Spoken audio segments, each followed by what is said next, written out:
মা বলে উপোস করে পরের দিন সমস্ত কাজ সেরে স্নান করে আগে পুজোটা দিয়ে নিবি। মায়ের কথা মতন রোজই যখনই উপোস করি না কেন তখনই কিন্তু এই কাজটাই করি।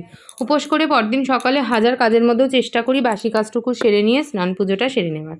ঠাকুরের জন্য নতুন 4টে বালিশ আনা হয়েছে, গণেশ নিয়ে এসছে। কেমন হয়েছে কমেন্ট বক্সে অবশ্যই জানিও। এখানে রয়েছে কালকে 3টে কাঁঠালি কলা, ভাবলাম সকালবেলা একটু ফল দিয়ে পুজো দিয়ে দিই। আর এই দেখো ঠাকুর বাসনগুলো সমস্ত মেজে এখানে গুছিয়ে নিয়েছি। সকাল সকাল কত কাজই না সারা হয়ে গেছে, তাই না? তোমাদের রবিবারটা কেমন কাটে কমেন্ট বক্সে জানিও। আমার তো অন্য দিনের থেকে রবিবার দিনটা কাটে ওরে বাবারে বাবা, সে আর কি বলবো। রবিবার দিন যেন এক যুদ্ধ কাটে। ঠাকুর বাসন কটাকে তাহলে একবারে তুলেই ফেলি। মনা তো ব্রাশ করছে আর স্নান করে একেবারে রেডিও হয়ে নিয়েছে কোচিনে পড়তে যাওয়ার জন্য। ওর রয়েছে আজকে ম্যাথ ক্লাস। সবাইকে হাই বলছে দেখেছো, 2 হাত নাড়িয়ে। কারণ স্কুলের গাড়ি যা জ্বালাতন করছে ওর, বুঝতে পারছে না কাল কী গাড়ি আসবে আর কিভাবে যাবে। এদিকে আমিও উঠে পড়েছি, উঠে বিছানা গোছাতে শুরু করে দিলাম। আমার কাজ তো আমাকে সারতেই হবে, আমার কাজে তো আর কেউ আমাকে সাহায্য করবে না। নিজের কাজ নিজেরই করে নেওয়া ভালো। তারপর 1 গ্লাস জল নিয়ে জলটা খেয়ে নিলাম। তারপর মেয়েকে বরকে সবাইকে জল দিয়ে মাথা ঠান্ডা করলাম আর ঘরটাকেও একটু শান্ত করে নিলাম। শুভ সকাল বন্ধুরা, পূজা লাইফস্টাইলে আবার একটা নতুন ভিডিও নিয়ে সবাইকে জয়গুরু জানিয়ে চলে আসলাম। আজকে হচ্ছে রবিবার, সবাইকে জানাই হ্যাপি সানডে। সবাই কেমন আছো অবশ্যই জানিও। ওদিকে বসিয়েছি হলো চা, আমার আর গণেশের রচা, আর মনার জন্য হচ্ছে দুধ চা। মনা স্নান করে পুরোপুরি রেডি, আর আমার তো সব কিছু হয়েই গেছে দেখতেই পেলে। গণেশ বাজার গেছে, এখন অবধি বাজার নিয়ে আসেনি।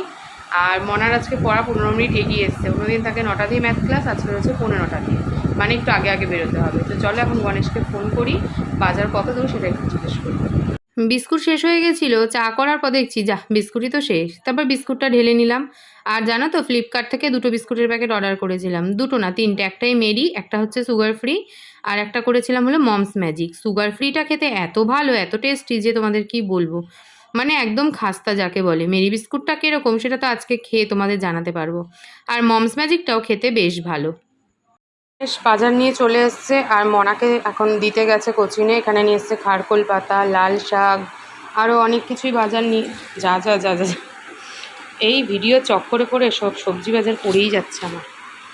এগুলোকে সমস্ত এখন গুছগাছ করব। আর এদিকে বাজারও রয়েছে ব্যাগে। ওদিকে মাছ টাছগুলো আমার ধোয়া কমপ্লিট। এখানে বাটিটা শুধু ফেলে রেখেছি।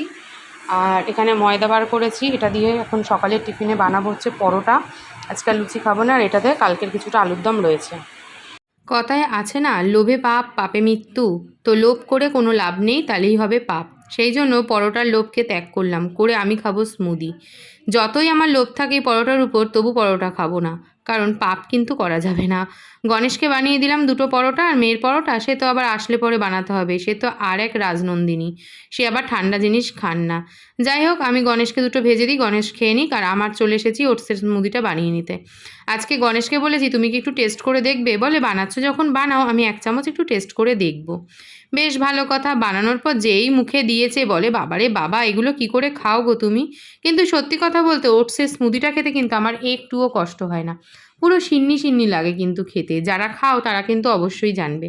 কিন্তু ওই যে যারা মনে করে যে খারাপ জিনিস, মানে কোনো জিনিসকে ভালো বলা যাবে না, মানে জিনিসটা দেখতে ভালো লাগছে না, অথবা জিনিসটা আমার যেটা দিয়ে বানাচ্ছি সেই উপকরণগুলো ঠিকঠাক নয়, যেমন ওটস, কলা, টক দই সব দিয়ে যে বানাচ্ছি, এটাকে গণেশের মনে হয় এটাকে দিয়ে আমি একটা ঘ্যাট বানাচ্ছি। তো ওটাকে দেখেই ওর মনে হয় যে না, জিনিসটা ভালো হবে না। সেটা খেতে যদি আদৌ টেস্টি হয় তবু কিন্তু বলবে না। এটা হচ্ছে এক একজন মানুষের স্বভাব। চলে এসেছি সমস্ত সবজি সাবজা কেটে এবার গুছিয়ে ফেলতে। মনা আজকে পড়তে গেছে তাড়াতাড়ি, আর ছাড়বেও স্যার তাড়াতাড়ি। ভালোই হয়েছে আমি সমস্ত কেটে কুটে গুছিয়ে নিই। মনা আসলে মনাকে গরম গরম 2টো পরোটা ভেজে দেবো। ও টিফিনটা খেয়ে নিলে তারপরেই গ্যাস টেবিলের উপর মাছ কোষটাকে তুলে ফেলবো। মাছ আমার ধোয়া হয়ে গেছে, যেহেতু গণেশ বাজারটা তাড়াতাড়ি করেছে। গরমকাল তো, মাছগুলোকে না ধুয়ে নিলে মাছগুলো নষ্ট হয়ে যেতে পারে। সেই জন্য বাজার দিয়ে আসার পর আগে মাছ কটাকে ধুয়ে রেখে দিই। আমার এই সমস্ত সবজি সাবজা দেখে তোমরা কি কিছু গেস করতে পারছো যে আজকে কী রান্না হবে? গেস করে বলো তো দেখি।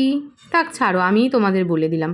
এখানে রয়েছে রাইসের জন্য গাজর, বিনস, ক্যাপসিকাম। হ্যাঁ, আজকে একটু ফ্রাইড রাইস করব। মনে অনেক দিন ধরে একটু চিলি চিকেন খেতে চাইছে, তো ভাবলাম আজকেই বানিয়ে ফেলি। আর কত সবজির খোসা, বুঝতে পারছো? আরে ভেবো না, বেশি সবজি কাটিনি। এগুলো সব ওই আজংলা বলতে পারো। কতগুলো শাক, লাল শাক এনেছে, লাল শাকের আটিগুলোর পেছন দিকটা পুরো একদম পচা। ধরে বেশ খানিকটা ফেলে দিতে হলো, জানো তো? বর্ষাকালে শাক পাতা এরকমই হয়। বাজে হচ্ছে প্রায় বেলা 1:45, আর এদিকে আমার রান্না বান্না প্রায় শেষের দিক। চিলি চিকেনটা হয়ে গেছে, এদিকে রাইসের ভাতটা হচ্ছে। রাইসটা শুধুমাত্র মিক্সড করলেই ব্যাস কমপ্লিট। আর ওই ঘরে হচ্ছে মনা দেখছে কিরণমালা, আরেকজন কি করছে, ও আচ্ছা গণেশ তো ফোনে বকেই চলেছে। ওনার ফোনের রিচার্জে শুনে এতক্ষণ ধরে আমার ফোনটাকে ব্লক করে রেখে দিয়েছিল, বন্ধুর সাথে গল্প করছে, আর আমি একটুও ভিডিও করতে পারিনি। যাই হোক চলো রান্নাবান্নাটুকু শেষ করি, আর ভালো লাগছে না।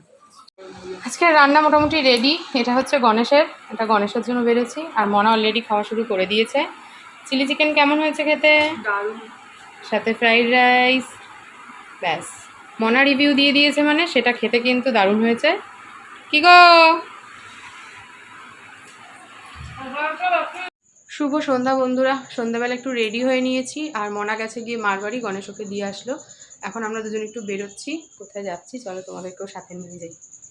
বেরিয়ে পড়েছি আজকেও আবার রথতলায় রথের মন্দিরের উদ্দেশ্যে। আজকে নাকি উল্টো রথ শুনেছিলাম, কিন্তু পরে শুনলাম আজকে না, উল্টো রথ নাকি সোমবার পড়েছে। যাই হোক, সোমবার দিন তো আর বেরোনো হবে না, তাই রবিবার দিন একটু বেরিয়ে পড়লাম রথের মন্দিরে ঘুরতে যাওয়ার জন্য। তার ফাঁকে খেয়ে নিলাম একটু দুধ চা। 2-3 দিন ধরে দুধ চা খাই না, তো দুধ চায়ের প্রতি যেন একটা আলাদা আকর্ষণ জমে গেছে আরও বেশি। চাটা খেতে বেশ টেস্টি ছিল। চাটা খেয়ে এবার চলে যাব একেবারে সোজা রথতলায়। তবে রথতলায় কিন্তু আজকে আর সেরকম বেশি একটা ভিড় ছিল না, যেরকম ভিড় আমরা আগের দিন পেয়েছি। তো সোজা রথ ছিল, রাস্তার উপর ছিল প্রচুর মানুষের ভিড়। আজকে আর ভিড়টা রাস্তার উপরে নেই, আজকে ভিড় রয়েছে মন্দিরের ভেতরে, যেখানে ঠাকুরের অনুষ্ঠান হচ্ছে ঠিক সেইখানে। চলে এসেছি দেখতে দেখতে রথতলায়। আর এখানে বাইক রাখার জায়গা, তো গণেশ এখানে বাইক রাখছে। আর চারিদিকে তো দেখতেই পাচ্ছ সবাই ছবি তুলতে ব্যস্ত। আর যেই রথগুলো সেদিন টেনেছিলাম সেই রথগুলোই আজকে রয়েছে পরপর এখানে সাজানো। এপাশটায় হলো রথের মন্দিরের অনুষ্ঠান। আর বৃষ্টিতে দেখেছো কি পরিমাণে জল জমে গেছে এখানে। কি আর করা যাবে, চলো আমরা এখন মন্দিরের ভেতরে যাই।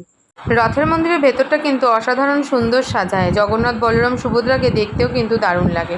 চারিপাশে মানুষের ভিড়, এখানে সবাই গান শুনছে, এখানে অনুষ্ঠান হচ্ছে, অনেক রকম অনুষ্ঠান চলছে। প্রসাদ বিতরণ বোধহয় শেষ হয়ে গেছে এবছর, আর এই আজকের দিনে এসে প্রসাদ পেলাম না। যাই হোক, আগের দিন তো পেয়েছিলাম, সেটা নিয়েই মনটাকে এখন শান্ত রাখতে হবে। আর এখানে দেখেছো কি সুন্দর করে সাজিয়েছে, এত ভালো লাগছে দেখতে। চারিদিকে যেদিকেই তাকাও সেদিকেই শুধু ফুলের সমাহার, আর ফুল দেখতে কার না ভালো লাগে। জগন্নাথ বলরাম সুভদ্রাকে সত্যি পুরীতে এখন অবধি যেতে পারিনি, গিয়েছিলাম অনেক ছোটোবেলায়। যাই হোক, এখানেই দর্শন করে নিলাম। আর কত মানুষের ভিড় দেখতে পাচ্ছ, ওরে বাবা, চারিপাশে মানুষ কিন্তু অনেক ভিডিও করছে, মানে অনেক ব্লগারও কিন্তু এখানে উপস্থিত। চলো, এটা এখন বেরানোর গেট, সোজা বেরিয়ে যাব। বেরিয়ে গিয়ে দেখি এবার বাইরে যদি কিছু পাওয়া যায় তাহলে একটু খাবো, কারণ ভীষণ খিদেও পেয়ে গেছে। চলে এসেছি একটু ফুচকা খেতে, অনেক দিন হয়েছে ফুচকা খাওয়া হয় না। আর তার মধ্যে দুপুরে আজকে একটু রিচ খাওয়া হয়েছে, সেই জন্য আর অন্য কোনো খাবার খেলাম না।